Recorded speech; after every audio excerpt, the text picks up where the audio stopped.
Stood in the shadow of the Brent Spence Bridge today, detailing the $1.6 billion investment project. Millions of cars use the bridge each year as the main connector between Kentucky and Ohio. WLKY's Alexis Matthews joins us with more on the project and Biden's remarks. Alexis?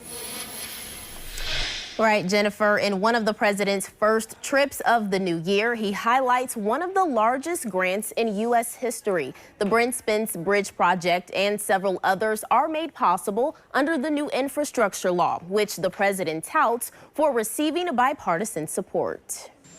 During a stop in northern Kentucky on Wednesday, President Joe Biden highlighted the Brent Spence Bridge project. The existing bridge will undergo repairs and a new companion bridge will be built to improve traffic flow. It's one of the biggest infrastructure projects of the new year, funded under the bipartisan infrastructure law signed by Biden. It's the second most congested truck bottleneck in the entire United States.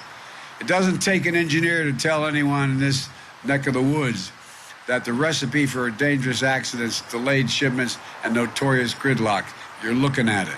The $1.6 billion plan will address safety and economic issues the bridge is causing, while also creating more construction jobs. It's a project years in the making, and officials say the infrastructure bill passed into law shows an image of bipartisanship among political leaders, including Republican Senate Minority Leader Mitch McConnell, who Biden praised. And it wouldn't have happened without your hand.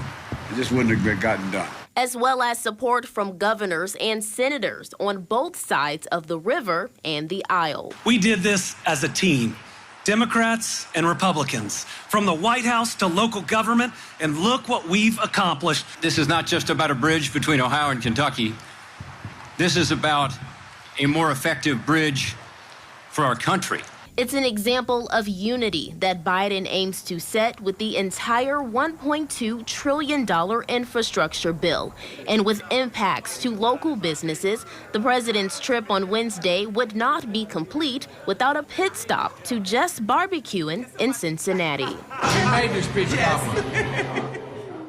Well, the president also highlighted local infrastructure projects in the massive plan, which includes the reimagined 9th Street project here in Louisville and finishing the Kentucky Lock and Dam. Live in studio for you tonight, Alexis Matthews, WLKY News. Thank you, Alexis.